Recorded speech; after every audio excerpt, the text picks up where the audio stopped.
ವೇದಿಕೆ ಮೇಲೆ ಉಪಸ್ಥಿತರಿರುವ ನಮ್ಮೆಲ್ಲರ ನಾಯಕರು, ರೈತ ಹೋರಾಟಗಾರರು, ಮಾಜಿ ಮುಖ್ಯಮಂತ್ರಿಗಳು ಆಗಿರ್ತಕ್ಕಂಥ ಸನ್ಮಾನ್ಯ BS ಯಡಿಯೂರಪ್ಪನವರೇ,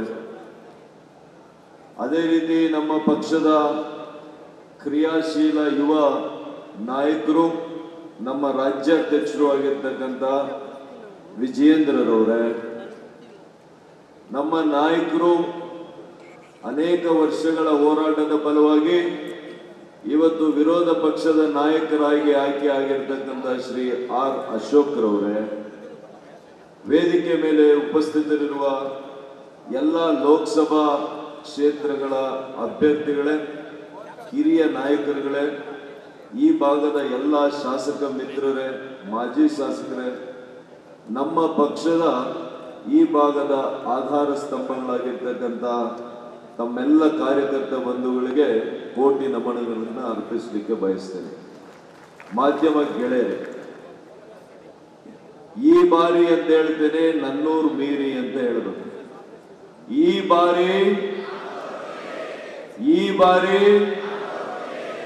ಇವತ್ತು ನನ್ನೂರು ನಾವು ಆಗಬೇಕು ಅಂತಂದ್ರೆ ಕರ್ನಾಟಕದಲ್ಲಿ 28ಕ್ಕೆ 28 ಕ್ಷೇತ್ರಗಳು ಕೂಡ ಭಾರತೀಯ ಜನತಾ ಪಕ್ಷ ಮತ್ತು JDSನ ಮೈತ್ರಿ ಅಭ್ಯರ್ಥಿಗಳು ಗೆಲ್ಲಬೇಕಾಗ್ತದೆ. ಇವತ್ತು ಮಾನ್ಯ ನರೇಂದ್ರ ಮೋದಿಯವರು ವಿಶ್ವ ಮೆಚ್ಚಿದ ನಾಯಕರು, ಬಲವಾದಂತಹ ಪರವಾಗಿರ್ತಕ್ಕಂಥ ಆಡಳಿತ ಪರವಾಗಿರ್ತಕ್ಕಂತಹ ಒಂದು ಅಲೆ ಇದೆ. ಸಾಮಾನ್ಯವಾಗಿ 10 ವರ್ಷಗಳ ನಂತರ ಆಡಳಿತ ವಿರೋಧಿ ಅಲೆ ಇರ್ತದೆ ಅಂತ ವ್ಯಕ್ತಿಗಾದ್ರು. ಆದರೆ ಇವತ್ತು ದಿನೇ ದಿನೇ ಅವರ ಜನಪ್ರಿಯತೆ ಹೆಚ್ಚಾಗ್ತಾ ಇದೆ ಬಿಟ್ರೆ ಅದು ಕುಗ್ತಾ ಇದೆ. ಇದು ನಮಗೆ ದೊಡ್ಡ ಶಕ್ತಿ, ಬಿಜೆಪಿಗೆ ಇದು ದೊಡ್ಡ ಶಕ್ತಿ. ಇವತ್ತು ಇದನ್ನ ನಮ್ಮ ಪರವಾಗಿ ಮತಗಳಾಗಿ ಪರಿವರ್ತನೆ ಮಾಡಿ ಇವತ್ತು ಕ್ಷೇತ್ರಗಳನ್ನ ಗೆಲ್ಲುವಂತ ಕೆಲಸ ಕೂಡ ನಾವೆಲ್ಲ ಕೂಡ ಮಾಡಬೇಕಾಗ್ತದೆ. ಯೋಜನೆಗಳ ಬಗ್ಗೆ ನಮ್ಮೆಲ್ಲ ನಾಯಕರು ಹೇಳಿದ್ದಾರೆ. ಚುನಾವಣೆಯ ಹೊಸದಿನಲ್ಲಿ ನಾನು ಕೆಲವು ಚುನಾವಣಾ ವಿಷಯಗಳ ಬಗ್ಗೆ ಪ್ರಸ್ತಾಪ ಮಾಡಬೇಕು ಅಂತ ಅನ್ಕೊಂಡಿದ್ದೀನಿ. ಇವತ್ತು ನಮ್ಮ ರಾಜ್ಯದಲ್ಲಿ ಕಾಂಗ್ರೆಸ್ ಸರ್ಕಾರ ಇದೆ. ಕಾಂಗ್ರೆಸ್ ಸರ್ಕಾರ ಹೇಗೆ ಬಂದಿದೆ ನಮಗೆ ಗೊತ್ತಿದೆ. ಇವತ್ತು ಗ್ಯಾರಂಟಿಗಳೇ ಅವರಿಗೆ ಆಧಾರ ಸ್ತಂಭಗಳು, ಆಧಾರವಾಗಿ ಇಟ್ಕೊಂಡಿದ್ದಾರೆ ಚುನಾವಣೆ ಗೆಲ್ಲಿ. ಆದರೆ ಇವತ್ತು ಈ ಗ್ಯಾರಂಟಿಗಳು ನಿಜವಾಗಿ ಭವಿಷ್ಯವನ್ನ, ಬದುಕನ್ನ ಕಟ್ಟಿಕೊಡುವಂತ ಕೆಲಸ ಆಗ್ತಾ ಇದೆಯಾ? ಇವತ್ತು ನಾವು 2 ಸರ್ಕಾರಗಳನ್ನ ಹೋಲಿಕೆ ಮಾಡಿ ಜನರಿಗೆ ತಿಳಿಸಬೇಕಾಗ್ತದೆ. ಒಂದು ರಾಜ್ಯ ಕಾಂಗ್ರೆಸ್ ಸರ್ಕಾರ ಇದೆ, ಕೇಂದ್ರದಲ್ಲಿ ಮಾನ್ಯ ನರೇಂದ್ರ ಮೋದಿ ಅವರ ಕೇಂದ್ರ ಸರ್ಕಾರ ಇದೆ. ಒಂದು ಕೊಡುವ ಸರ್ಕಾರ ಜನರಿಗೆ, ಇನ್ನೊಂದು ಕಿತ್ಕೊಳ್ಳುವಂತ ಸರ್ಕಾರ. ಇವತ್ತು ಕಾಂಗ್ರೆಸ್ನ ಸರ್ಕಾರ ಕಿತ್ಕೊಳ್ಳೋ ಸರ್ಕಾರ. ಮಾನ್ಯ ಯಡಿಯೂರಪ್ಪನವರು ಮುಖ್ಯಮಂತ್ರಿಗಳಾಗಿದ್ದಾಗ ಕಿಸಾನ್ ಸಮ್ಮಾನ್ ಯೋಜನೆ ಅಡಿಯಲ್ಲಿ ರೈತರಿಗೆ ಮಾನ್ಯ ಪ್ರಧಾನಮಂತ್ರಿಗಳು 6,000 ಪ್ರತಿ ರೈತರಿಗೆ ಕೊಡೋದ್ರ ಜೊತೆಗೆ 4,000 ರೂಪಾಯಿನ ನಾವು ಕೊಡ್ತಾ ಇದ್ದೀವಿ. ಕಾಂಗ್ರೆಸ್ ಸರ್ಕಾರ ಬಂದ ಕೂಡಲೇ ಅದನ್ನ ಕಿತ್ಕೊಂಡಿದ್ದಾರೆ ರೈತರಿಂದ. ರೈತರ ಮಕ್ಕಳಿಗೆ ವಿದ್ಯಾಸಿರಿ ಯೋಜನೆ ಅಡಿಯಲ್ಲಿ ಮಾನ್ಯ ಬಸವರಾಜ ಬೊಮ್ಮಾಯಿರವರು ಮುಖ್ಯಮಂತ್ರಿಗಳಾಗಿದ್ದಾಗ ಸ್ಕಾಲರ್ಶಿಪ್ಸ್ ಅನ್ನ ಕೊಡ್ತಾ ಇದ್ದಾರೆ. ಇವರು ಬಂದ ಮೇಲೆ ತಕ್ಷಣ ಅದನ್ನ ಹಿಂತೆಗೆದುಕೊಂಡಿದ್ದಾರೆ. ಹೀಗೆ ಹಲವಾರು ಯೋಜನೆಗಳನ್ನ ಕಿತ್ಕೊಳ್ಳುವಂತ ಕೆಲಸ ಮಾಡಿದ್ದಾರೆ. ಮಾತಾಡಿದ್ರೆ ಅಹಿಂದ ವರ್ಗಗಳ ಬಗ್ಗೆ ಮಾತನಾಡ್ತಾರೆ, ದೀನ ದಲಿತ ಬಡವರನ್ನ ಉದ್ಧಾರ ಮಾಡ್ತೀವಿ ಅಂತ ಹೇಳ್ತಾರೆ. ಇವತ್ತು ದೀನ ದಲಿತರಿಗೆ ಪ್ರತ್ಯೇಕವಾಗಿ ಇಟ್ಟಿರ್ತಕ್ಕಂಥ, ಮೀಸಲು ಇಟ್ಟಿರ್ತಕ್ಕಂಥ ಅನುದಾನ, ಅದರಲ್ಲಿ 11ರಿಂದ 14,000 ಕೋಟಿ ರೂಪಾಯಿಗಳನ್ನ ಇವತ್ತು SCP TSP ಇಂದ ತೆಗೆದು ಇವತ್ತು ಗ್ಯಾರಂಟಿಗಳಿಗೆ ಉಪಯೋಗ ಮಾಡಿದ್ದಾರೆ. ನಾವು ಡಾಕ್ಟರ್ ಅಂಬೇಡ್ಕರ್ ಅವ್ರ ಬಗ್ಗೆ ಹೇಳಬೇಕು. ಇವರು ಯಾವ ರೀತಿ ಡಾಕ್ಟರ್ ಅಂಬೇಡ್ಕರ್ ಅವರನ್ನ ಅಪಮಾನ ಮಾಡಿದ್ದಾರೆ ಜೀವಂತ ಇರುವಾಗ. ಅದೇ ಮಾನ್ಯ ನರೇಂದ್ರ ಮೋದಿಯವರು ಅವರು ಹುಟ್ಟಿದ ಜಾಗದಿಂದ ಇಹಲೋಕಕ್ಕೆ ಹೋಗುವ ಸ್ಥಳದವರೆಗೂ ಕೂಡ ಇವತ್ತು ಪಂಚತೀರ್ಥ ಅಭಿವೃದ್ಧಿ ಸ್ಥಳಗಳನ್ನು ಮಾಡಿರುವಂತ ಖ್ಯಾತಿ ನಮ್ಮ ನರೇಂದ್ರ ಮೋದಿಯವರು ಅಂತ ನಾವೆಲ್ಲ ಹೆಮ್ಮೆಯಿಂದ ಹೇಳಬೇಕಾಗ್ತದೆ.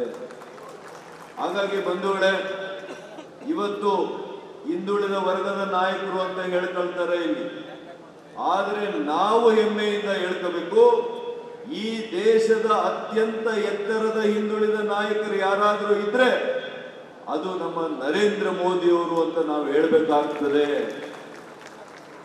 ಇವತ್ತು ಅನೇಕ ಯೋಜನೆಗಳು, ಕೇಂದ್ರ ಸರ್ಕಾರ ಕೊಡೋ ಯೋಜನೆಗಳು ಇವರು ಮಾರ್ಕೆಟ್ ಮಾಡ್ಕೊಳ್ತಾ ಇದ್ದಾರೆ ಕಾಂಗ್ರೆಸ್ನವರು. 10 ಕೆಜಿ ಅಕ್ಕಿಯನ್ನು ಕಳೆದ 4 ವರ್ಷದಿಂದ ಕೊಟ್ಟಿದ್ದು ಇವತ್ತು ಗರೀಬ್ ಕಲ್ಯಾಣ್ ಯೋಜನೆ ಅಡಿಯಲ್ಲಿ ನಮ್ಮ ಬಿಜೆಪಿ ಸರ್ಕಾರ. ಮೊನ್ನೆ ಜನವರಿವರೆಗೂ ಕೂಡ 10 ಕೆಜಿಯನ್ನು ಕೊಟ್ಟಿದ್ದೇವೆ. ಜನವರಿ ನಂತರ 5 ಕೆಜಿಯನ್ನು ಇವತ್ತಿಗೂ ಕೂಡ ಕೊಡ್ತಾ ಇದ್ದೇವೆ. ಮುಂದಿನ 5 ವರ್ಷಗಳು ಕೂಡ ಬಿಜೆಪಿ ಸರ್ಕಾರ ಕೊಡುತ್ತೆ. ಆದರೆ ಮೊನ್ನೆ ಗೌರಿಬಿದನೂರಿನಲ್ಲಿ ಒಂದು ತಾಯಿಯನ್ನು ಕೇಳಿದ್ರೆ ಈ ಅಕ್ಕಿ ಕೊಡ್ತಾ ಇರೋದು ರಾಜ್ಯ ಸರ್ಕಾರ ಅಂತ ಹೇಳುತ್ತೆ. ಅಂದ್ರೆ ನಾವು ಅರ್ಥ ಮಾಡ್ಕೊಳ್ಳೋಣ, ನಾವು ಕಾರ್ಯಕರ್ತರು ಯಾವ ರೀತಿ ನಾವು ಪ್ರಚಾರವನ್ನ ಮನೆ ಮನೆಗೆ ತಲುಪಿಸ್ತಾ ಇದ್ದೇವೆ. ನಾವು ಅನೇಕ ಯೋಜನೆಗಳನ್ನು ಅನುಷ್ಠಾನ ಮಾಡಿದ್ದೇವೆ, ಆದರೆ ಇದನ್ನು ಅನುಷ್ಠಾನ ಮಾಡಿದಂಥವರು ಮೋದಿಯವರ ಅಲ್ವಾ? ಕೇಂದ್ರ ಸರ್ಕಾರ ಏನ್ ಮಾಡಿದೆ ಇದನ್ನ ನಮ್ಮ ಬೂತ್ ಮಟ್ಟದ ಕಾರ್ಯಕರ್ತರು ಮನೆ ಮನೆಗೆ ತಲುಪಿಸದೆ ಹೋದ್ರೆ ರಾಜಕಾರಣದಲ್ಲಿ, ಚುನಾವಣೆಯಲ್ಲಿ ವಿಶೇಷವಾಗಿ ಉಪಯೋಗ ಆಗೋದಿಲ್ಲ. ಹಾಗಾಗಿ ಮನೆ ಮನೆಗೆ ತೆರಳಬೇಕು. ನಾವು ಕೊಟ್ಟಿರ್ತಕ್ಕಂಥ ಯೋಜನೆಗಳು, ಮಹಿಳೆಯರಿಗೆ ಕೊಟ್ಟಂತ ಇವತ್ತು ಶೌಚಾಲಯಗಳು 11.5 ಕೋಟಿ ಮಹಿಳೆಯರಿಗೆ ಗೊತ್ತಾಗ್ತದೆ. ಅದು ಸ್ವಾಭಿಮಾನದ ಪ್ರತೀಕ ಒಂದೇ ಅಲ್ಲ, ಅವರ ಆರೋಗ್ಯದ ಹಿತದೃಷ್ಟಿಯಿಂದ ಕೂಡ ಇವತ್ತು ಗ್ರಾಮೀಣ ಪ್ರದೇಶದಲ್ಲಿ ಶೌಚಾಲಯಗಳು ಬಹಳ ಸುಲಭ ಆಗಿದೆ.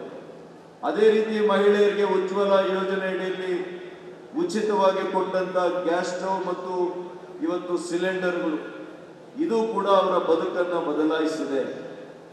ಉಚಿತವಾಗಿ ಇವತ್ತು ಆರೋಗ್ಯ ಸೇವೆ ಕೊಡುವಂತ ಆಯುಷ್ಮಾನ್ ಭಾರತ್ ಯೋಜನೆ, ಇದರ ಬಗ್ಗೆ ನಾವು ಮಾತನಾಡಬೇಕಾಗಿದೆ. ಎಲ್ಲದಕ್ಕಿಂತ ಹೆಚ್ಚಾಗಿ 130 ಕೋಟಿ ಜನರು ನಾವೆಲ್ಲ ಕೂಡ ಹೋರಾಟ ಮಾಡಿದಂತ, 500 ವರ್ಷಗಳಿಂದ ಹೋರಾಟ ಮಾಡಿದಂತ, ನಮ್ಮೆಲ್ಲರ ಒಂದು ಈ ಕಲಿಯುಗದ ದೈವ ಅಂತ ನಾವು ನಂಬಿರ್ತಕ್ಕಂಥ ಆ ಶ್ರೀರಾಮಚಂದ್ರ ಪ್ರಭುವೇ ಇವತ್ತು ಅಯೋಧ್ಯೆಯಲ್ಲಿ ಬಂದು ನೆಲೆಸಿದ್ದಾನೆ ಅನ್ನುವಂತಹ ಭಾವನಾತ್ಮಕವಾದಂತಹ ಇವತ್ತು ಸಂತೋಷ, ಹೆಮ್ಮೆ ನಮಗೆಲ್ಲರಿಗೂ ಕೂಡ ಆಗಿದೆ. ನಾವೆಲ್ಲ ಕೂಡ ಇದನ್ನೆಲ್ಲ ಕೂಡ ಅರ್ಥ ಮಾಡಿಕೊಂಡು ಇವತ್ತು ಹೆಮ್ಮೆಯಿಂದ ಮತವನ್ನ ಕೇಳುವಂತ ಅವಕಾಶ ಇದೆ ಅಂತ ಹೇಳಲಿಕ್ಕೆ ಬಯಸಿ ನನ್ನ ಮಾತನ್ನು ಮುಗಿಸ್ತೇನೆ. ಜೈ ಶ್ರೀರಾಮ್, ಜೈ ಶ್ರೀರಾಮ್.